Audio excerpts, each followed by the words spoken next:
So what you see here is my second Custom Saber Shop lightsaber build. But in some ways, this is actually my first lightsaber.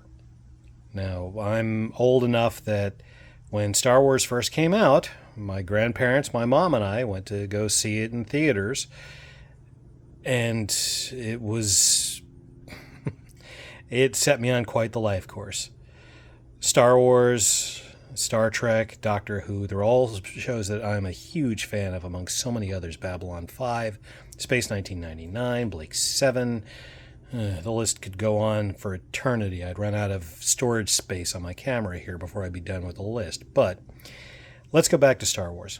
So the first movie comes out, and I'm rather young and completely absorbed into the film.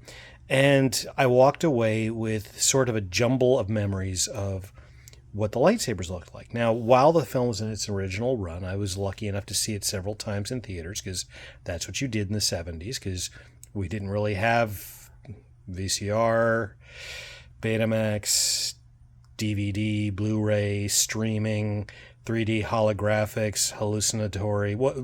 I digress. So as the action figures started coming out and all the playtime as a wonderful spent childhood happened, I kind of imagined my own character in Star Wars hidden somewhere in the universe, trying to hide away from the Empire and keep his force powers and his lightsaber hidden from everybody and being a hero nonetheless while the rebellion was going on. So I imagined a lightsaber that was sort of my favorite parts of the other three lightsabers that we had already seen in the first movie. The one given to Luke, which was his father's and became his until it was lost. Obi-Wan's beat-up old antique. And Vader's well-kept saber. I kind of took elements from all that I liked and mentally made a different lightsaber for the character I had in my head, who I pretended to be. And we jump ahead 4 decades plus later, and I've been building lightsabers for like 2-3 years now, and realized I've never done that one. So I thought really hard. I spent some time remembering and tried to bring up all the details that I could, trying to remember what quote unquote my lightsaber looked like when I was a 7 and 8-year-old kid.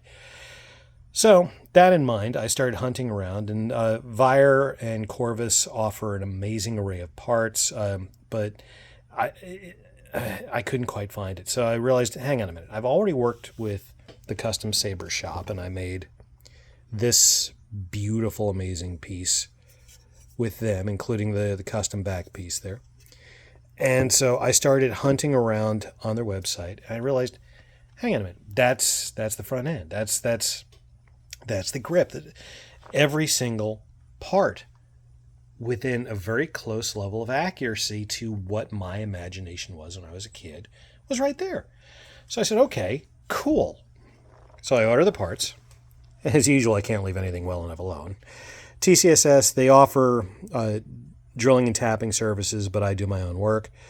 I roughed up the inside of this. It's still a work in progress.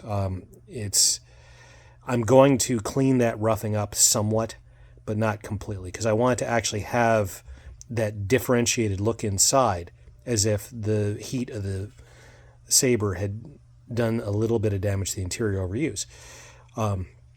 Added my own pieces, did some sanding and some, not so much chemical etching, but just a little bit of chemical damage to the exterior of the gear piece here, plus sanding it so that way the edges were palm safe. Multiple layers of primer and gunmetal paint underneath, a few layers of clear coat so that way the grip won't go away. This is a leftover piece cut from my crystal reveal chamber lightsaber. So this is actually a Vire part that, instead of getting rid of it, I embedded it. Now, that part was damaged when I cut it, so I added layers of paint and then removed them, so you get this nice look to it. Now, this isn't done. This is due for a electronics install, and when it does, the opposite side of the back of the grip here is going to have a very low profile control box with a button and charger aperture added to it. But here we have, as close as possible as I can get it,